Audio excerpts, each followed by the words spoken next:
Okay, so I've been asked by quite a few people to do a uber detailed review of all the gear that I used on the Appalachian. Everything I loved, hated, things that worked really well, things that just crashed and burned, companies that were easy to work with, so on and so forth. So this is going to be a fairly long video, but highly detailed on the use of gear, how things wore, what I loved, what I hated, and why. So if you guys have any questions or anything afterwards, please post those and I will address them after the fact. But in the meantime, let's just jump right in. So I used the 40-liter Hyperlight Mountain Gear backpack. This is the 2400 Wind Rider. I went with only the 40-liter because I have one clavicle bone, so this arm's not attached by really anything besides like ligaments and muscles for the most part. So I wanted to make sure I couldn't put too much in my bag, so this kind of restricted me to how much I could actually carry. So they do have different sizes, bigger bags. They're sized to fit your torso. There's a measurement system. When you go to purchase it online, you can see all those details and they break it down on how to do that. Some of the features I loved about this bag is you don't need the wind or the rain cover. You don't have to stop when it's raining or starts raining and put on a rain cover to keep your stuff dry. It's a waterproof bag. There's Velcro at the top. It's just one big open tube inside. There is a place here for a water bladder, but I never used that, and I don't know many hikers that actually utilize that either. It's just too hard to fill a camel pack while you're on the trail with all your stuff in there and you're drinking so much water that it's easier to just keep your water on the outside. I kept it on the sides of my bag here. This bag also comes with the choice of a solid pockets or these mesh. I love the mesh. I did get wore some holes in it throughout my hike, but I could dry my laundry out here a little easier, things that got really wet. I was out there during one of the rainiest seasons, so experienced a lot of rain. This bag held up great considering I used it every day for 6 months. It did become less and less waterproof near the end, so I was using a contractor bag inside and putting everything in that, which was a little annoying, but at the same hand, it was easier than getting a new bag or having wet things. One other thing to be mindful with this guy is there are little drain holes at the bottom. I made the mistake one day of setting this bad boy down in a puddle, and when I went to pull out my sleeping bag and everything, there was a nice little puddle of water inside, and all those things that were touching the bottom ended up a little wet. So for my PCT hike, I have ordered the same bag. This is an older version. The straps don't have very much padding, as you can see, neither on the hip strap. It's pretty thin. Also, the hip strap pocket is pretty small. I couldn't fit my cell phone in there, which everybody likes, especially if you use gut hooks, which is a navigation system that goes through your phone. But they have since changed all these things. So I've reordered this backpack for my Pacific Crest Trail hike, and these pockets are supposedly bigger. There's supposedly more cush on the straps, so we'll see when I get that. Okay, let's talk tents or hammocks. Actually, I didn't hammock at all, but I hiked with someone who did and learned a ton about them. And actually, we swapped a couple times, so I can answer questions on hammocking. It is great for some things and other things not. But I, myself, used the Big Angus Fly Creek UL #1. It's a one-person tent. I bought it 2 years before I went on my hike, so it's an older model. But it did suffice. It doesn't come with a footprint. It does come with a rain fly. One of the things I didn't like about it was my particular one has the door at either your head or your feet. So if you're laying down in a one-person tent, it's the smaller door at either end instead of the big one on the side, which would have been so much more convenient when it's like crazy raining and you're trying to hurry and get in and out or pack things up or pack things out. Or, you know, when you're just crazy sore, getting in that little tiny hole and pushing all your stuff in there, which you're always sore. So I had wished I had thought about it a little bit more and gotten a side door tent, but it worked. And the only problems I started to have with this guy, actually there were a few. The tent's splitting on the tent poles, and I had to duct tape them up. It comes with one splint, which wasn't equivalent to how many places it split, but the company was willing to send me replacement tent poles, but I would have had to restring the elastic and all that kind of stuff. I don't know what I was doing. And then my tent itself, some seams started to pop, which was really discouraging because you spend a lot of money on this stuff and you would expect it to maybe last one through hike. And I wasn't rough with my gear. I feel like I babied it quite well. But I contacted them about that and sent them pictures, and they offered to send me a replacement at a discounted rate, but they weren't willing to, like, I don't know. So for the footprint, moving along, we'll just jump right into that. I went through a bit of a process here. So I started with this really fancy tarp, which doubles as a heat blanket. It has little eyelets in the corners, so you could string it up as a shelter if you wanted to. It's filled with sand, so I don't want to open it. It's fluorescent orange on one side, so it could be used like as a hayam over here. But it's fairly heavy, and I really got like halfway through my hike and realized this is kind of ridiculous. I don't need this. It's heavy duty. It works for what it's meant to do, but for a long through hike, just not very reasonable. So I tried switching it out with this emo nylon tarp. I don't know what I was thinking. This was an awful idea, and it totally crashed and burned. So then I, in around Glasgow, finally just said screw it and bought a tarp, and I cut it to match the exact size of my tent. So you don't want it to go past your rainfly, otherwise you're going to get water just puddle underneath you. You want it to be just a bit shyer than the actual base of your tent, if anything. So I ended up using a piece of tarp. That's all going to change on the PCT. I'm investing in a better footprint. Okay, next let's talk bear bags. Bear canisters, hanging your bear bag, your food, and what you do with all that jazz. So I started with this Safe Bet waterproof bag. It's very heavy duty and thick. And I carried this for quite a while before I realized it wasn't very convenient. I mean, it worked for what it was worth, but I really didn't need all of this for what I was doing. I also started with this exuberant amount of paracord, and it tangles really easy, this particular kind, and really ended up being a nightmare. So I switched out my whole setup on that also. Sent this guy home and ended up, during trail days, getting this little Hyperlite brain or stuff sack. Now when they sold it to me at trail days, I feel like the person, no offense Hyperlite, you know I love you, but I feel like the person didn't really know what they were talking about, because they sold it to me as a replacement for my food bag. I told them what I was interested in using it for, and I wanted it to sit on top of my bag, and they sold me this. They said it was waterproof and would work great, and I attached some string to it so I could use it to hang it at night as my bear bag. And 2 days into my use of it, I got holes in it. If you can see here, the zipper frayed really easily. This is a very lightweight material. You can't see the patches because they're clear, but there's a million of them. I tried to waterproof it so hard. Didn't work. I paid $40 for this little tiny thing, and it didn't last 2 days.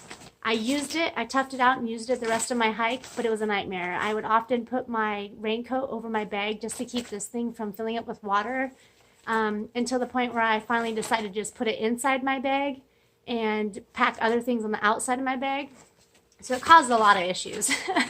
But it did hold what I needed for the amount of time in between towns. And I made it work, but it wasn't convenient. But moving along, that paracord was a nightmare, so I had moved to this smaller cord. And I would use a carabiner. I have a little black diamond carabiner that I use as kind of a counterweight and would throw it up to hang my bear bag.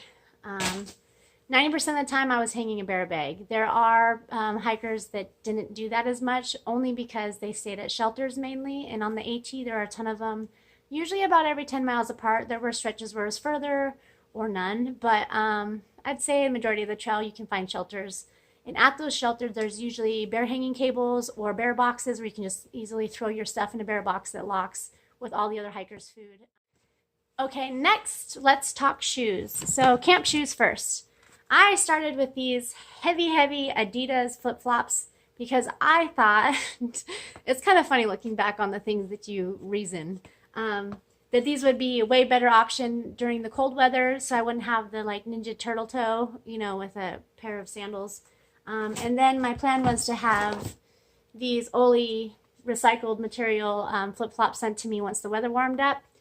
Both really heavy. What I ended up getting in Hot Springs were these Zero flip-flops, and these things I freaking love, and I'm taking these with me on the PCT. They're lightweight.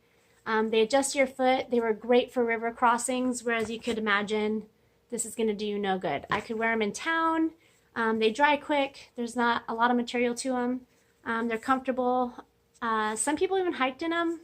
I probably wouldn't recommend it.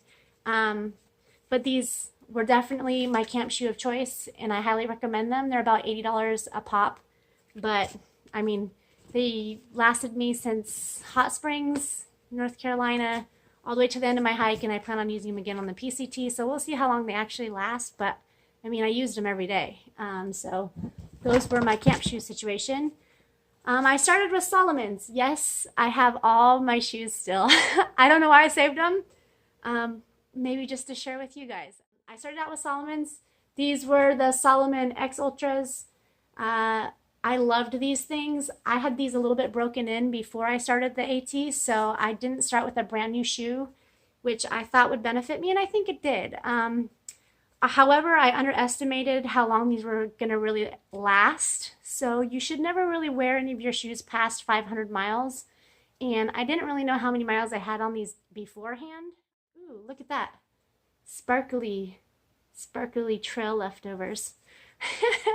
Anyway, it was great starting with a shoe that was broken in, and I really highly recommend that because you're going to be subjecting your body to something it's not used to day in and day out, and there is really no true way to train for this besides hiking up and down mountains with all your gear. So unless you're able to do that, you're just going to have to start out lower miles and work your way up. But by the border of Georgia, these things were so shot and my feet were killing me.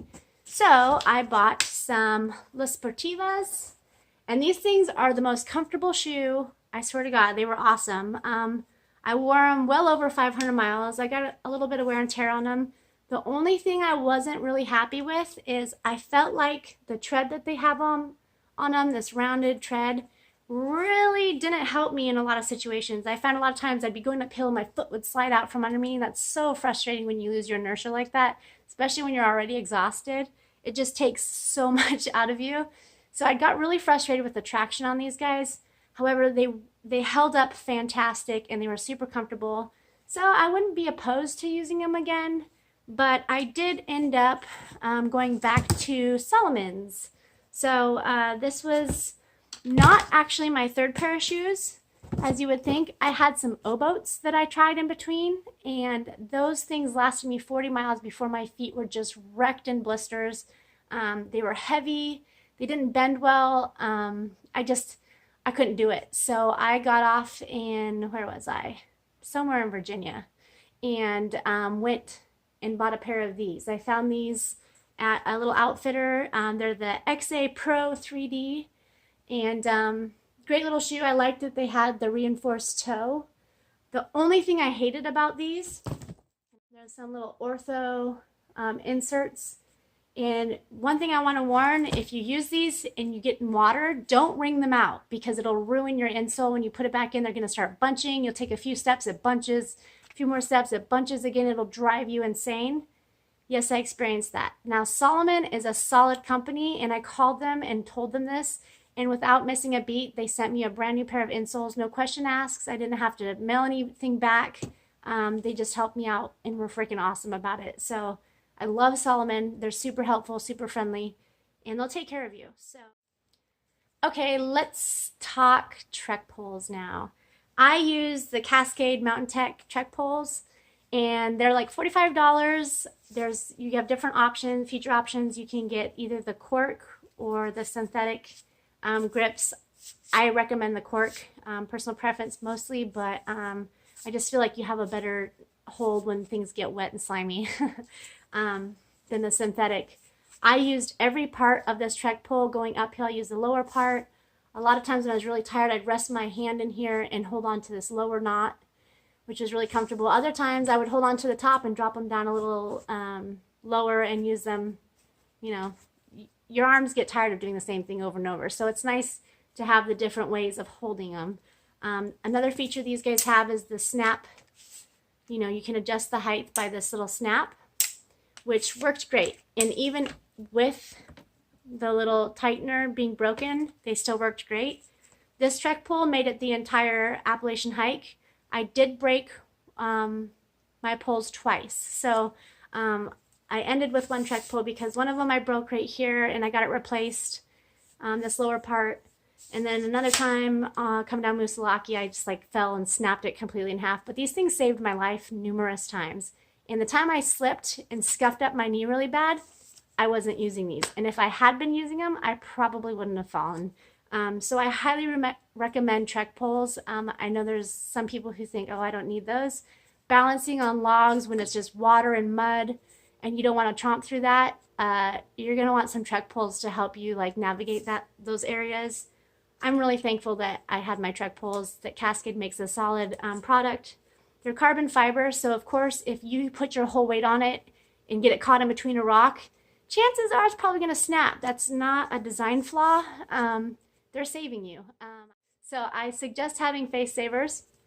I ordered this exact same trek pole for my PCT hike because I was not disappointed with them at all.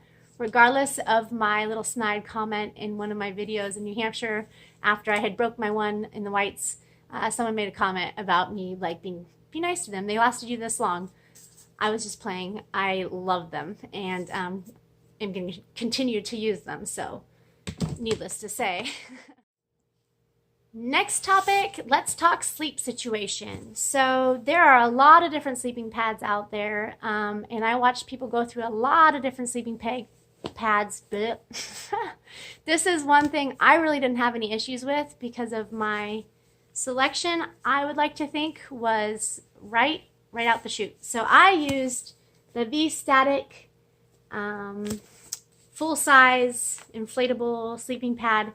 And I freaking love this thing. Even when the little nozzle that you blow up broke off, I snapped it back on and the thing still worked. I mean, this thing, I poked it with a needle trying to hem some clothes one night. It still freaking works. Never deflated on me. I slept on everything from rocks, roots, concrete slabs, and had a great night's sleep. This thing kept me warm when I needed it to keep me warm. It ventilated enough to keep me cooler. I don't know how it works. I don't understand the technology of it. All I know is this thing freaking rocked, and I know a lot of people that switched to these. They're a tad bit heavier than a lot of the other air mattresses out there. I do know that, and I do also know that they're a lot more expensive. But to me, your sleep is crucial, and getting a good night's sleep and having something like this on your side is a huge deal. So invest in a good sleeping pad, because if that thing deflates or pops one night and you're exhausted, you're not going to be happy. So this thing lasted me the entire AT, no problems whatsoever. And I'm taking it with me again on the PCT. So this guy might end up being a 2-trip gangster. We'll see what happens. Now for sleeping bags, I use the Sierra Design Mummy Bag. This thing, if you saw me in my videos, I love it. It has this little hood thing. On top of the fact, you can poke your arms out the side when you're sleeping in it. So this thing can almost turn into an extra coat. Even cooler is at the base. How's my hair? At the base, there are these little knobs that you can fold the base up and put them into this little loop. And then it has double zippers to where your feet can come out. So basically, the foot of the bag folds back and you can walk around. So if you get out in the middle of the night to pee and it's 17 degrees like it was for me in the Smokies, I don't have to lose all my body heat. I can go pee, I can pull it up, have my hood on, get my arms out to do all my things. I loved this thing. It's a 32-degree bag, the one that I have. The only thing I hated about the sleeping bag material is the simple fact that when you haven't showered in a week or you've been really sweaty, and you know, you can wear long pants, you can wear long sleeves, which kind of helps a little bit, but when it's really hot, you're not going to want to do that. and you stick to this material.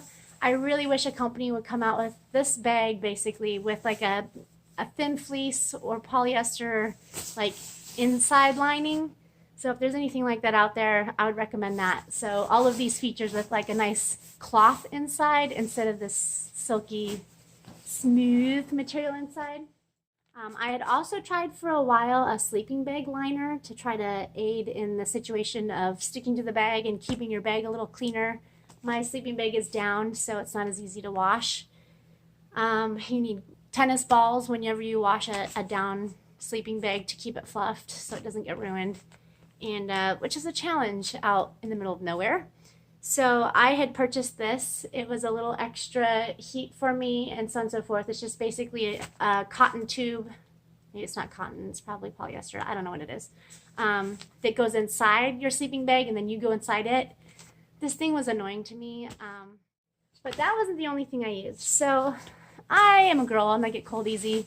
So I also had purchased for $20 this extra little throw blanket. It's very thin, but it's down. And this thing was awesome. There were so many nights when I would open my sleeping bag up and sleep on top of it with this over me. And it was great. It was like I wasn't trapped where the heat got too much. I could move around. I kept my feet tucked in that. Not everybody will need to do something like that, but for me it was like just having the security of the extra heat and the comfort of a good night's sleep was fantastic. Another thing I had was the Sea to Summit pillow. I started with this guy and it was fantastic, and for whatever reason I made an awful decision and sent it home, and I really regretted it because I had nobody to send it back to me.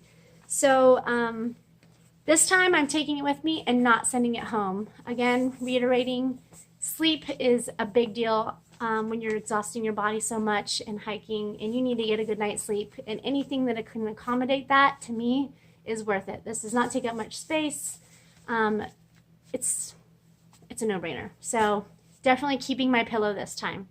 So once the weather got warmer, I picked up this 60-degree fleece sleeping bag, which really is just a blanket that's a rectangle shape with a zipper around it.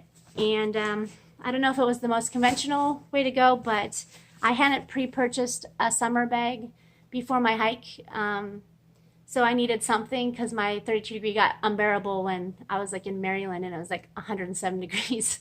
So you don't need a 32 degree bag. And it's about the same size. I sent home the stuffed sack and it worked. I loved it. I love that it didn't stick to it. It was fantastic. And I actually used that with that little throw blanket and it was perfect. So there's an idea there. There's probably other options out there, but that's what I had and what I used. Next, let's talk about electronics. So I started out with a Goal Zero solar panel, trying to figure out how to give myself power while out in the middle of nowhere. And I thought this would be a fantastic idea. It's advertised as just, it can hang off the back of your backpack and charge things through the little USB port. This thing didn't work at all for me. It was a waste of space and weight, and I sent it home. One of the first things I sent home, actually. It didn't work. I had also started with this extreme little power block. It's supposed to be like waterproof, and it has a little flashlight and USB thing. Well, let me just say I never used the flashlight. I didn't need it to be waterproof, and it was way heavier than I needed. It definitely didn't have the capacity to hold the amount of power that I needed, so I sent this back. At which point, at Walmart, for 24 bucks, I got this black web block. I forget how many watts this thing is, like 20,000, not watts, 20,000 whatevers, technical terms. But this thing is heavy, and even though it would charge my Samsung G6 about 5 to 6 times, it's heavy, heavy, heavy. So at one point, I decided to try to replace it with this $60 from a Verizon store, and supposedly the same 20,000 MAH. That's what I wanted. But it was a piece of crap. And I tried to return it. They wouldn't let me return it. It was a nightmare and a waste of money. So I ended up getting this back and having this sent back to me. So I'm going to look in to see if there's some extra options for power blocks, but that is something I had. Okay, for cords for charging my devices, I had my phone basically, and I started out with my iPad, which didn't last very long. I sent my iPad home pretty fast. But on Amazon, I had found these cute little short cables. I have a C cord for my phone, and I use like your traditional wall block. Well, I came to find that when I'm trying to charge a couple different things, like my power block and my phone, it made more sense to have like a little dual block. So I believe this is also black web and got it at a Walmart, but this I could plug two things in at once and charge them, opposed to this guy, which pretty comparable in size, but at least I could do two things at once. So I also had a purple set of earbuds. I don't know where they went, but I had earbuds. I just wanted to remember to mention those. Headlamp. I had this headlamp that a friend gave me. He worked for the FBI and swore that this was like top notch, blah, blah, blah. This thing sucked, and I will be replacing it. So nothing fantastic to brag about there. An item that I sent home that I wish I hadn't, that I'm going to keep with me on the PCT this next trip, is my little Lucy Lou or Lulu lamp or whatever you call it. This thing inflates, you blow it up.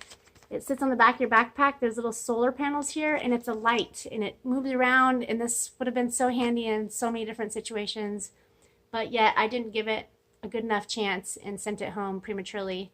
So I'm going to keep this with me this next time because it's just super handy to have a light that could attach to the top of your tent when you're at a picnic table trying to like see what you're doing. You get to camp late, anything. You just pick it up, move it around. You don't have to worry about anything, you know, batteries, nothing.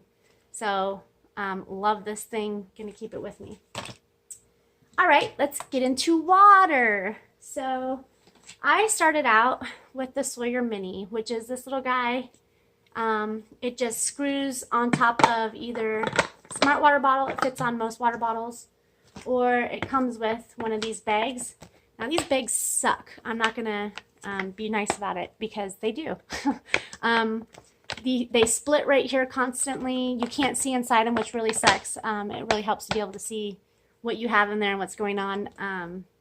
And Spider used these, and I feel like he blew at least 2 of them out a week. I mean, these things are ridiculous.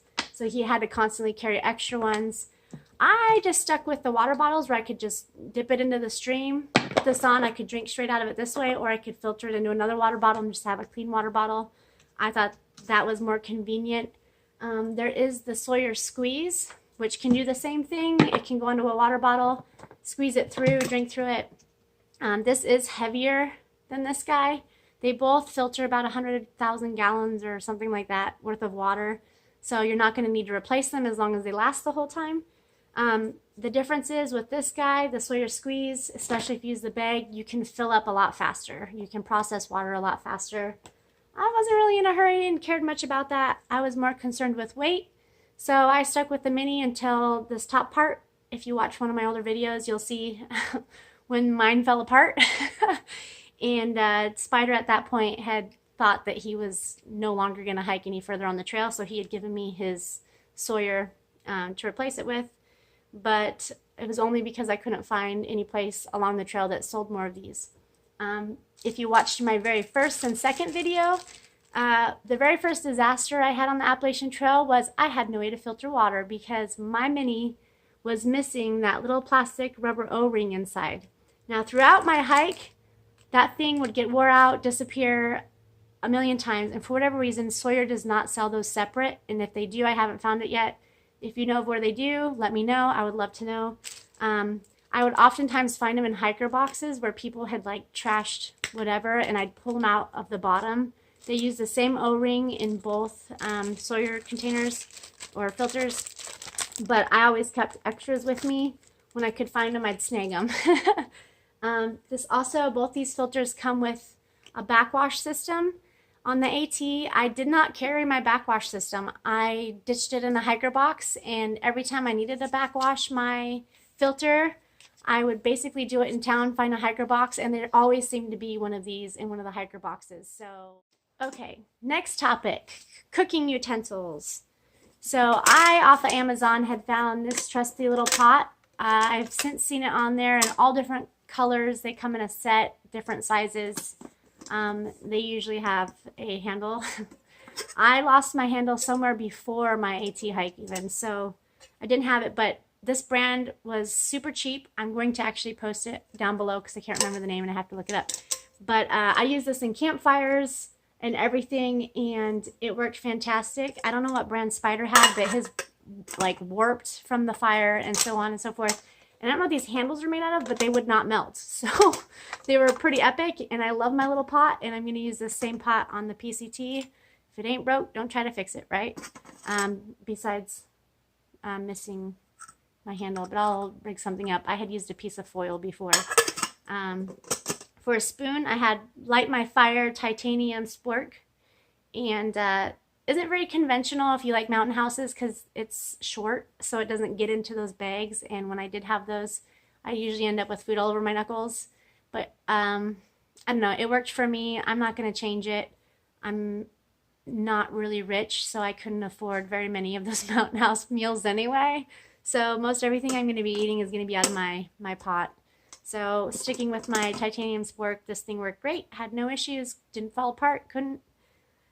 And that was that. I also carried a Sea to Summit collapsible cup. This is the mug size. I had the cup size also beforehand, and I realized this is going to be too tiny. Ooh, smells like hot chocolate. Anyway, this thing lasted my entire hike. Almost. The very last week, somehow it developed little tiny, you can't probably see it, little tiny holes right in the seam. There's one right there. There's one down low right there. And I get these little tiny leaks. So the very last week, this guy gave out. And that's fine with me. It lasted my entire hike and was a perfect size to me. It holds 2 cups. And I bought a replacement of this for the PCT because I definitely felt like it did its job. Cooking stoves. I started out, this thing is so dirty, with the Alsco, it's a alcohol stove, and I used this thing maybe my first week. Found this alcohol holding bottle with measurements on the side, literally made to hold alcoholic fuel, and this was going to be my cooking system originally. Well, after I almost caught the place on fire a couple times, I decided this wasn't an easy route, especially when it's windy. It's just messy. Obviously, I hated it. So I am not an alcohol stove advocate. I instead switched to the MSR Pocket Rocket. You've probably seen a ton of these. They're stored in a little red container. This lasted almost my entire hike. There was a point in time when somehow I had gotten sloppy about how I screwed it onto the gas tanks, and I ruined my thread so it wouldn't connect and it would just pop off, which was my bad. But the company itself was so awesome. They're also Cascade, so the same as my Trek poles. It's a company out of Washington. They replaced this for free as long as I sent them back my old one. So even though I screwed it up, they took care of me. And I couldn't figure out what it was at first, but it became apparent that I just tired, hungry, hangry, trying to screw on my gas cans to start dinner, had screwed up my thread in the actual stove, so it wouldn't connect anymore. But works great, condenses down pretty tiny, very lightweight. While mine was out of commission and I was waiting for my replacement, Spider was still not on the trail. He had thrown in the towel at the point in time, thinking he wasn't going to go any further. So this was the stove that he used, and actually he gave me his. It has these little folding in contraptions, and then this all condenses to one side. So it's pretty small and compact. And then it also, which is kind of cool, had the feature of this little snap starter. So once you screw it onto your stove, you don't even need a lighter. You just get that little electrical shock there. I carried a lighter with my MSR, but he said he only paid $6 for this thing, whereas my MSR Pocket Rocket was $40. So that being said, recently on Amazon, I saw this pot set that came with a spork and one of these stoves for like 25 bucks. So this deal, that's a deal. These worked great. This lasted him the entire hike. So, all right, let's talk rain gear. So I was someone who opted out of rain pants. I can't stand the restriction of pants on my legs when I hike. If you saw any of my videos, you probably rarely ever saw me in pants, and you never saw me in rain pants. So what I did is my very first coat I had bought from Costco for $20. It was a 32 Cool brand, and I bought the men's because it was longer, so it covered up my hiking shorts and everything, and it was a great little setup. I actually love this guy.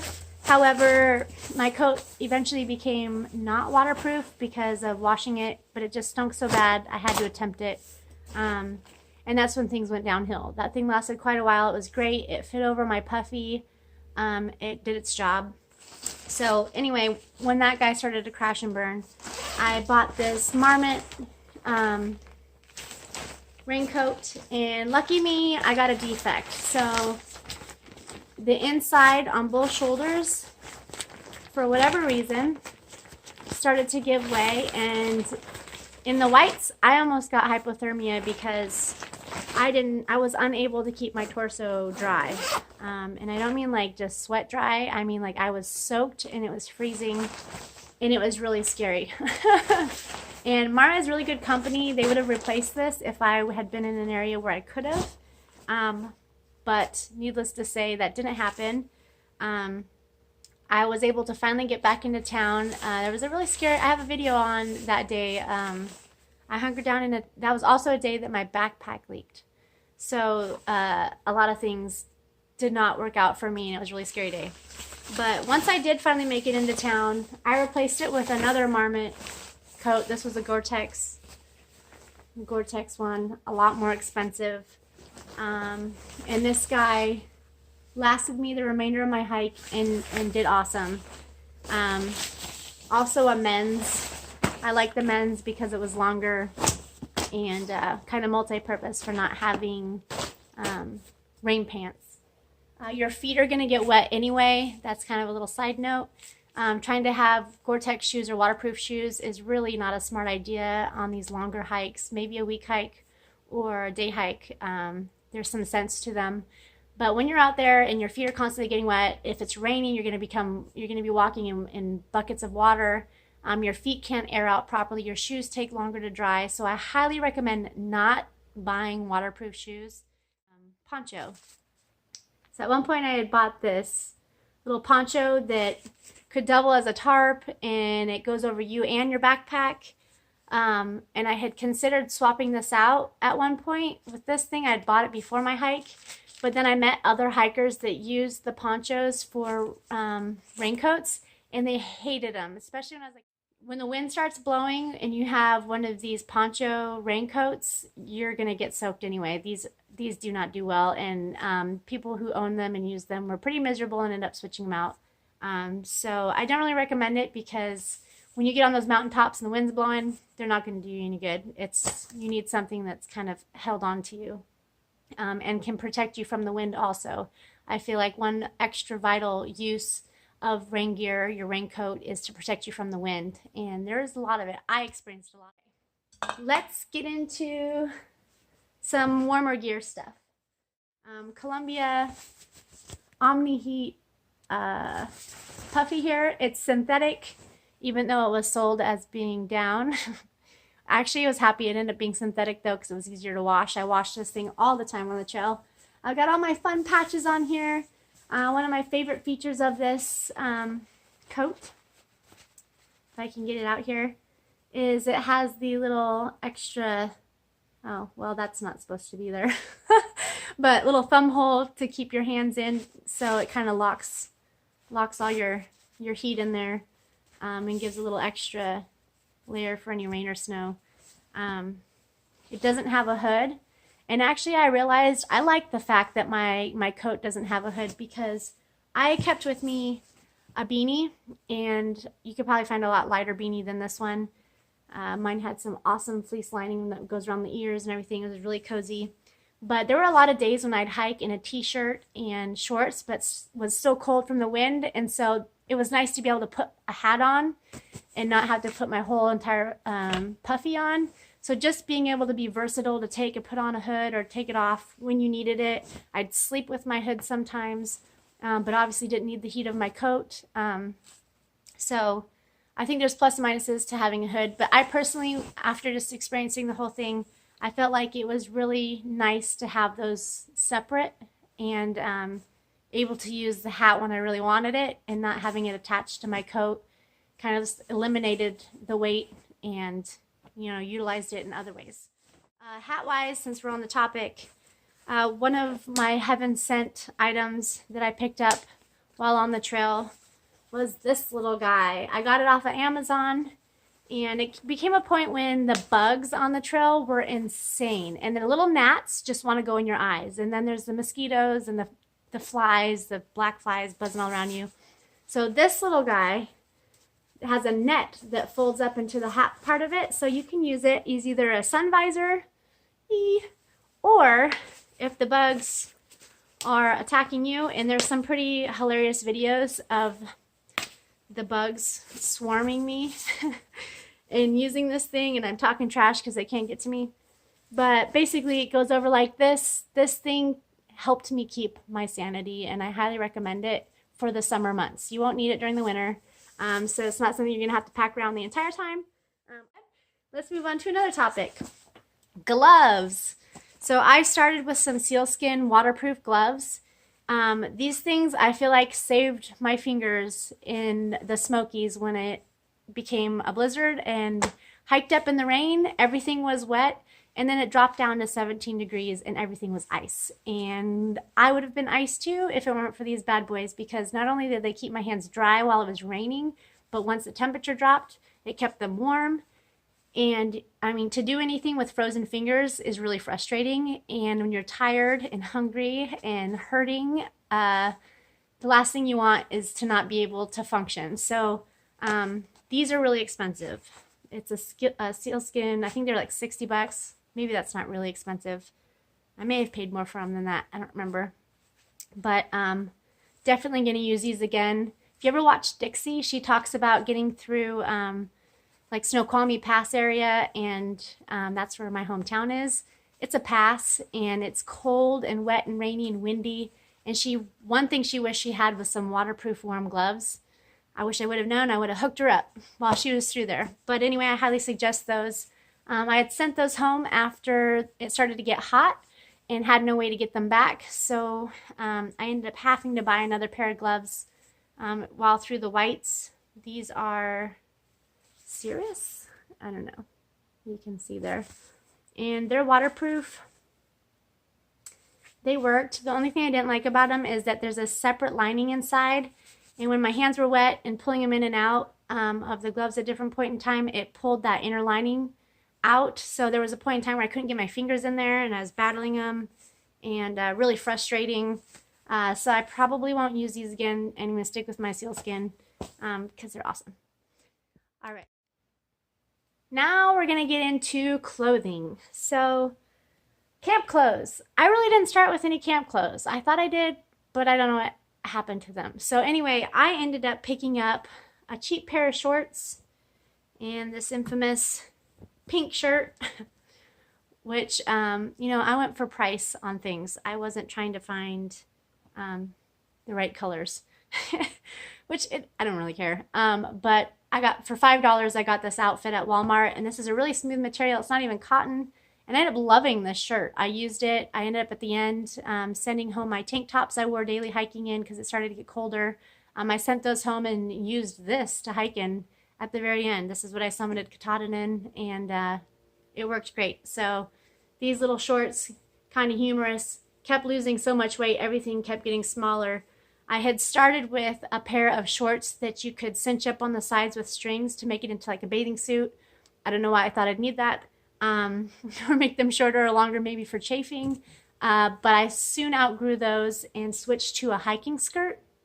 And I don't know what I did with my original. It was gray. You've seen it in the videos. But I've already purchased a second one because this is going to be for my PCT hike. I loved it so much. I'm sticking with it. It's made by Belief or something like that. It's Italian. But one of the features I love about this skirt is that it has the shorts underneath.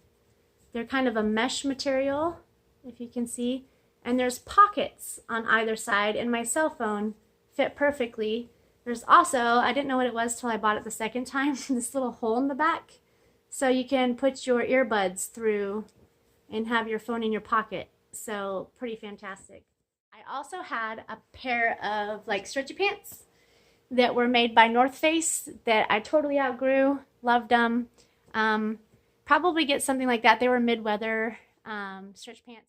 My alternative for cold weather and not wearing pants was my skirt with knee highs. So if you watched any of my previous videos, having the extra coverage on my leg just through the knee-high socks made the difference, all the difference in the world to keep me warm. The items. I started with some fleece pants to sleep in. Needless to say, these didn't make it very long, but I was very thankful for them in the first week. It was such a comfort to be able to slide into something cozy when my body just hated me and was aching and it was cold. But I did end up sending these home. I didn't need to carry that extra weight. I also had this merino wool long sleeve sweatshirt that I used as camp clothes or sleeping gear. I think in the Smokies I used it also as an extra layer to keep me warm when the temperature really dropped down. But it was nice to have this extra warm layer. I sent it home when it got hot, and then I couldn't get it back. I had spotted times of people helping me be able to like send me things. So, and everything was timing based on when I hit town. So I ended up buying this other hoodie out of Cabela's. And I'm pretty sure this thing is cotton, which is a really bad idea. No, it's North Face. It's like 50-50. Anyway, it has a hood on it, which was nice. I'm still up in the air on which one I'm going to take on the PCT.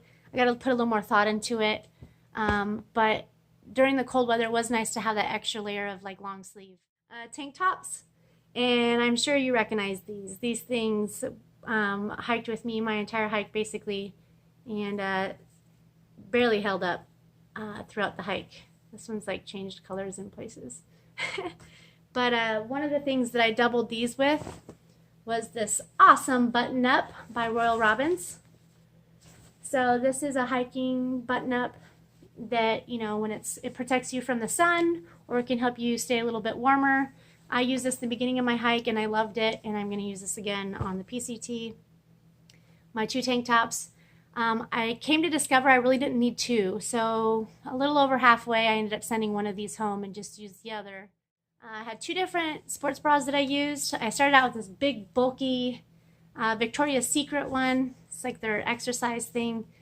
And to be honest, probably didn't need it, but I loved it because it was thick and warm. And I didn't want my girls to get cold.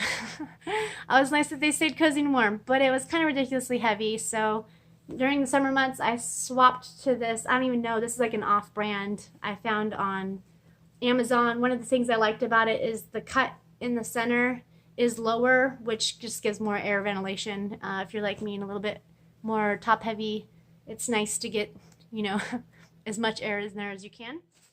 All right, so at one point in time, I had a bathing suit sent to me. That was really silly. So it was a bathing suit I really didn't care about. I think this is like Ed Hardy from like the early 90s. But for whatever reason, I thought, oh, there's going to be swimming holes and hot springs. I don't need a bathing suit. You know, it's not going to be extra weight or not much extra weight. Wrong. Didn't need it. Didn't even care by the time I came up on those places. So I sent that home, and I would just swim in my underwear and tank top or sports bra, so I only kept 1 sports bra with me at all times. And I only kept 2 pairs of underwear with me at all times. I did the Dixie move where I'd wear them one way and then turn them inside out the other day. And then wash those while I wear these ones one way and then the other way and then swap. So pretty reasonable method to my madness. 1 pair of these are Patagonia. And to be honest, they were great. But I didn't like them as much as my Smart Wool ones. So I had gotten these off a clearance rack at REI. Now, if you could see, I had to sew these things. Sorry for the close-up of my underwear. But I just want to show They did last my entire hike, but only because I helped them. Okay, socks. Now, socks was a bit of a struggle for me. I didn't know what I was doing, but I wanted to make sure I babied my feet. So for the first stretch, for nights for sleeping, I had these big, thick, wool, cozy socks, and not really space savers. They're huge, but I loved them. They worked with my plaid pants for a minute before I sent them home and was like, this is ridiculous.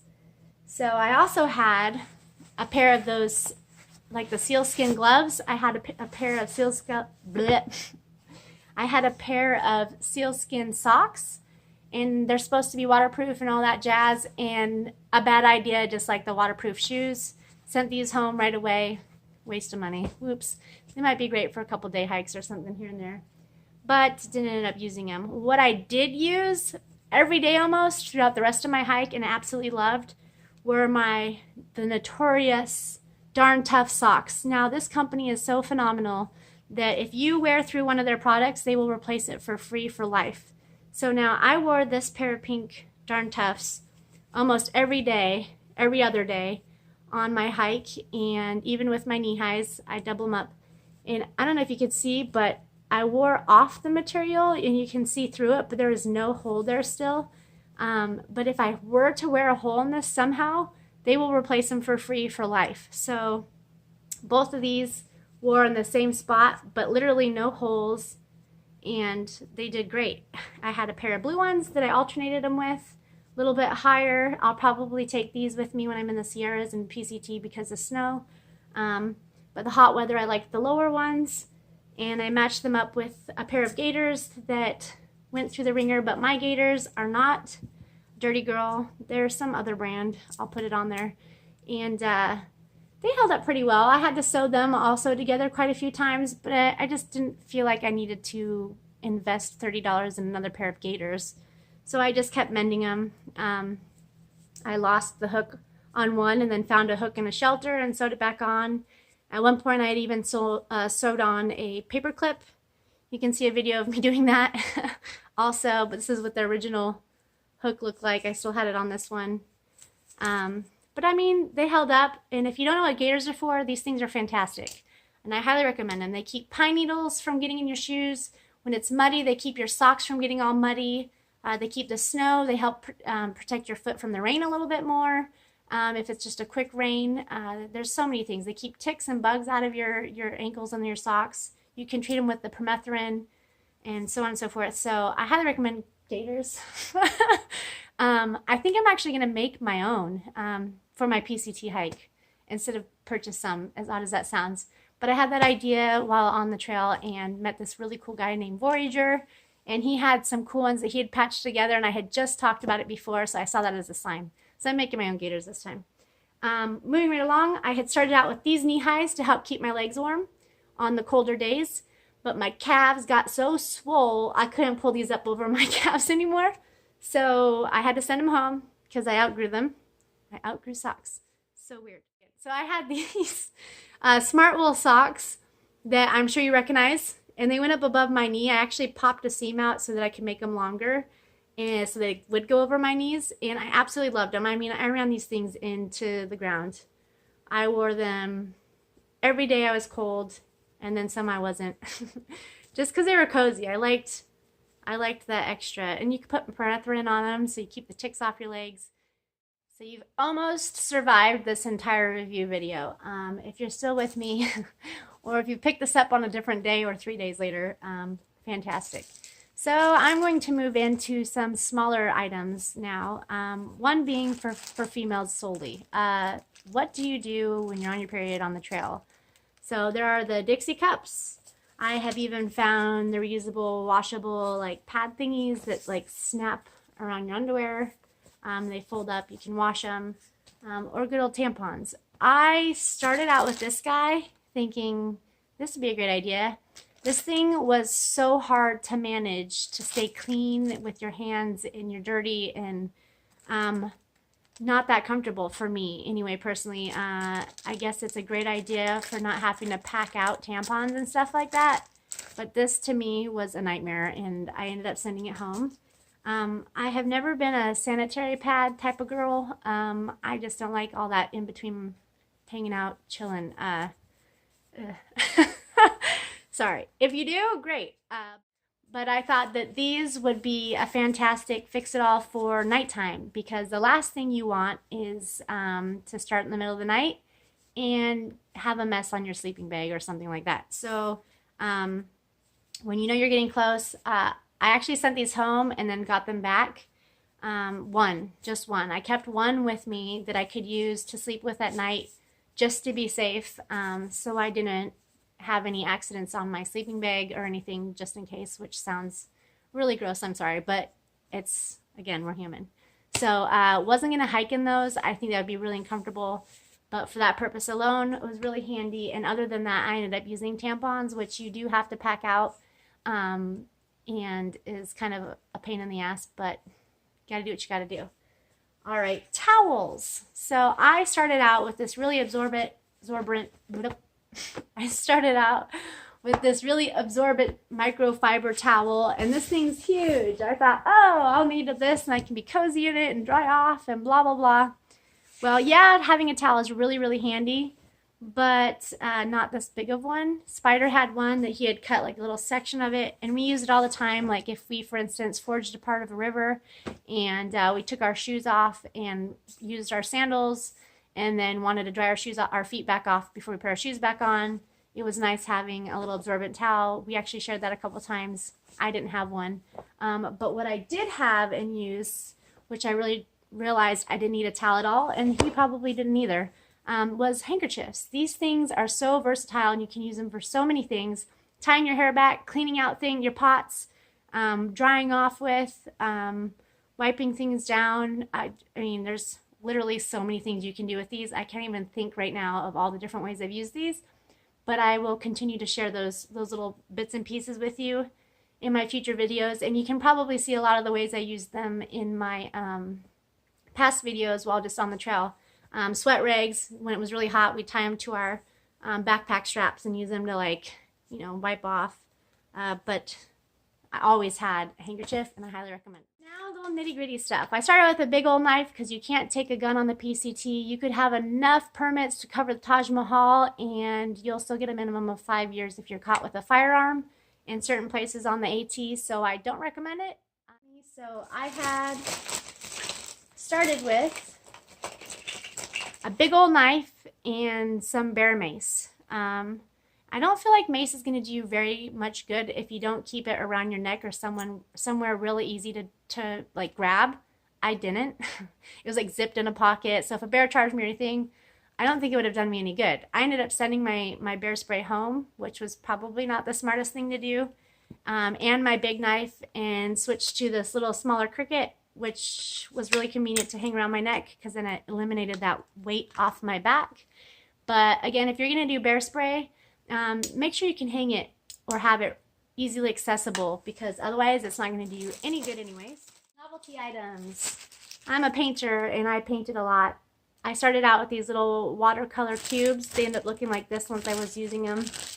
And I found handy dandy little tiny paintbrush. Super compact. It was awesome. Anyway, everybody has their own novelty items between diaries or whatever. That was one of mine. Toilet paper.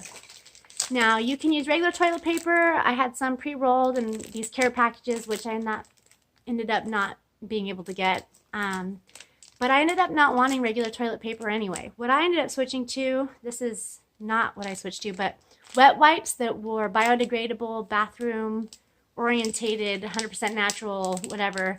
Wet wipes really helped in the aspect, you get them in the toilet paper department, the ones I'm talking about. I'd use them to wash, to actually take like little sponge baths in my tent at night, but also just, you know, that time of the month, it's really helpful to help keep you clean. You could wash other things with them. A sanitary wipe, and you still need to pack those out too. They don't like you to bury those or leave those in the privies even, but totally worth it to me. I had started out with some dry shampoo, sent it home, not necessarily. I had tried using some baby powder at one point in time. Dix uses this to keep her hair from looking greasy and keep things fresh like your sleeping bag. I sent that home too. I think the Glide stuff for chafing and baby powder is a big thing. But again, like I said, I don't have anything that really chafed, so I never had to deal with any of those topics. So you can't learn from me from one of those topics. Aleve was my pain medicine of choice. I also mixed it with Advil and Tylenol here and there. You don't want to take the same one too often, but you always definitely want to have some pain medicine with you because there's going to be some really painful days in your future. Shades. I got these in DC. I hate wearing sunglasses. I have a little bit of a claustrophobic thing with my face. So I had bought a pair in Gatlinburg, sent those home, then really regretted it, and ended up getting another pair, and I hung on to these a little bit longer, but very helpful. Your eyes can get sunburned from reflection of snow and all different things, and I really didn't give myself an option at certain points on the trail of protection in that way, and I struggled. There were some days I struggled because I didn't have shades. Novelty, when I get to town, I'd usually buy a little pack of these, and sometimes I'd be packing these around, little razors. A lot of people don't shave on the trail. I can't say that I was one of those people. I shaved on the trail. I didn't want any extra passengers like ticks and stuff. I was really paranoid about those. I really wanted to be able to see everything. It made me feel cleaner. It just, personal preference. So yeah, I use these little lightweight ones. Hand sanitizer, something you will go through a lot. Definitely keep it with you. I was recommended to have sunscreen with me. I packed this around for a little bit, but I really never used it. I had a baseball cap for a period of time on and off when it was really sunny, and I had my long sleeve if I really needed it. So I never really used sunscreen, which you might need to. I took little cubes of soap, and these were really handy for me. This is biodegradable, 100% natural. I think it's made with beeswax and something else, just to wash myself, my gear, and everything in general. So I liked having a little chunk of bar of soap. And realistically, you don't need one this big. This I did before I had left, and it was one I didn't use. Maybe like half of this. One of these bars would last me almost the entire hike, this size. So you don't need as much as you think. Little tube of toothpaste. Went through a lot of toothpaste. I think one of these lasted, I don't know, maybe 7 to 8 days. I ended up buying Neosporin quite a bit. Little bites, different things, cuts, falling down, I don't know. I bought a lot of Neosporin and ended up sending it home. So now I have a lot of containers of Neosporin, but first aid kit consisted of just a few Band-Aids and Neosporin, and that was really it. I didn't have an exuberant first aid kit. I also carried these little Tide packets a couple times to wash my laundry with at the hotels. A lot of the hostels and hotels don't sell soap or don't have washing machines, and so I would fill the bathtub up with water and use these. So I usually kept these with me, so when I'd come to a town where I could get a hotel, but there were no options for washing your clothes, which was actually kind of common. So it was nice to have one of these two with me so that I could do that when needed. Earplugs. I used these a couple times in the shelter where everybody snores. They're kind of helpful, but otherwise I like to hear what was going on around me, especially stealth camping out by myself.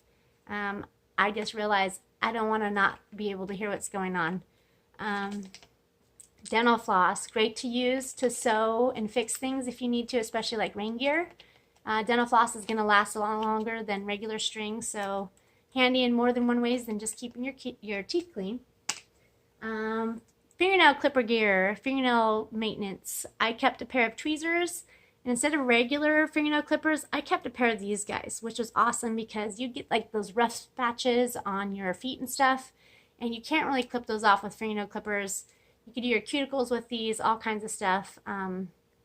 Maybe it's gross, but a lot of people ask to borrow these. But I love these guys. I'm going to use this setup again and not bring regular toenail clippers. I had a lighter. For my hair, I had this awesome little collapsible brush that still has my hair in it. Yep. And a mirror on it. But this little guy worked great. I'm going to use it again on the PCT. I had a little wallet that I picked up while on the trail just to keep my ID. Oh, look. But anyway, I use this for my wallet. Great little Granite Gear wallet. Compact toothbrush. This is a new one for the PCT. Another thing I had with me were the little memory chips for my phone.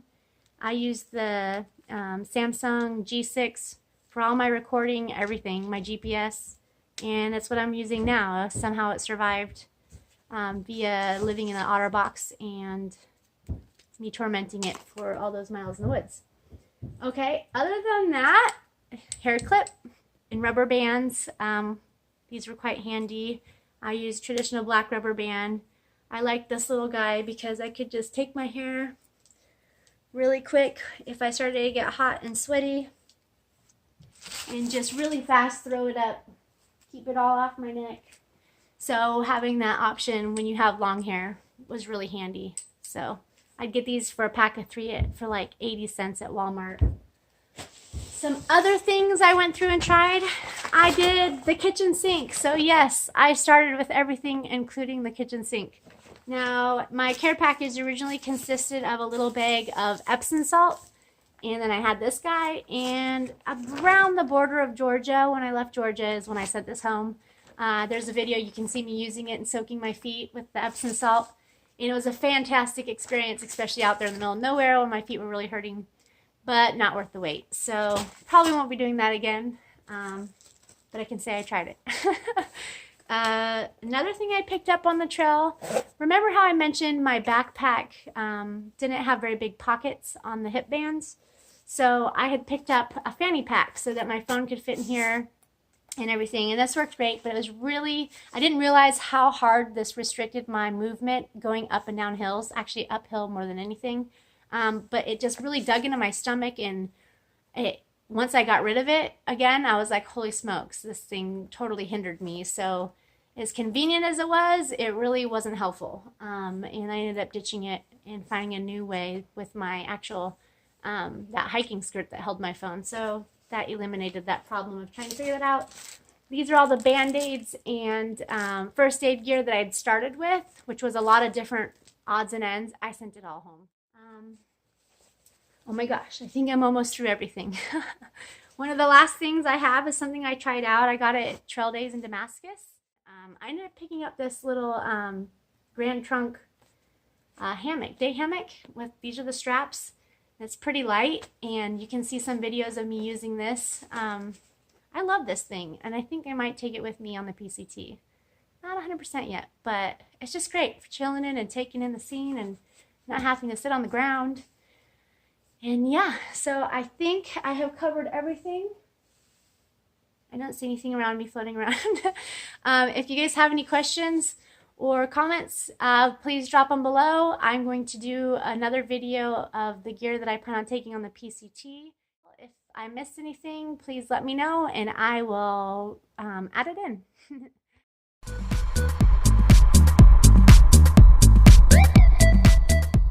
Why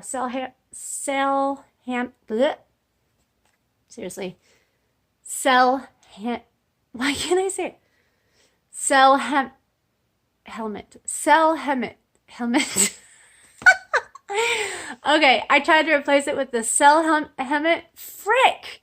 Okay, I tried to replace it with the helmet. Yes.